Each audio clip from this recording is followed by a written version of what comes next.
So ఈ varicose veins ప్రివెన్షన్కి, early varicose veins తొందరగా తగ్గించుకోవడానికి, లేదంటే వారికోస్ వెయిన్స్ టోటల్గా అవాయిడ్ చేయడానికి, ప్రివెంట్ చేయడానికి కొన్ని టిప్స్ డిస్కస్ చేసుకుందామే. సో వారికోస్ వెయిన్స్ అంటే కాళ్ళలో సిరల్లో రక్తం సరిగా సరఫరా అవ్వక పైకి వెళ్ళలేక మళ్ళీ కాళ్ళలో నిల్చుకొని ఉండిపోతే దాన్ని వారికోస్ వెయిన్స్ అంటారు. దీనికి ప్రిడామినెంట్గా జెనెటిక్స్ కారణం.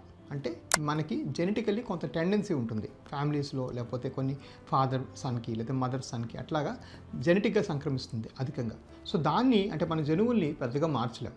మరి ఏం మార్చగలం అంటే మన జీవన శైలి, అంటే లైఫ్ స్టైల్ ఎట్లా మార్చుకోవచ్చు అంటే అధిక బరువు ఉండేవాళ్ళు బరువు బాగా మెయింటైన్ చేసుకొని నార్మల్ బరువు మెయింటైన్ చేసుకోవటం. 2, మంచిగా వాటర్ తీసుకోవడం, హైడ్రేషన్ మెయింటైన్ చేయడం, అంటే అట్లీస్ట్ 2 to 4 లీటర్స్ వాటర్ తీసుకోవడం. 3, దురలవాట్లు అంటే స్మోకింగ్, ఆల్కహాల్, వీటికి చాలా దూరంగా ఉండాలి. ఈ రెండిటి వల్ల కూడా వారికోస్ వెయిన్స్, వాస్కులర్ సమస్యలు బాగా ఉద్భవిస్తాయి, ప్లస్ పెరుగుతాయి కూడా. And last but not the least ఏంటంటే ఒక యోగాసనం ఉంది, విపరీత కరణి అని. అంటే పడుకుని కాళ్ళు ఎత్తులో పెట్టుకుంటే మనకి బ్లడ్ ఫ్లో అనేది బాగా ఇంప్రూవ్ అవుతుంది. ఇవన్నీ కూడా ఏంటంటే ఎర్లీ వారికోస్ వెయిన్స్ ప్రివెన్షన్ కోసం కొంతవరకు పనిచేస్తాయి.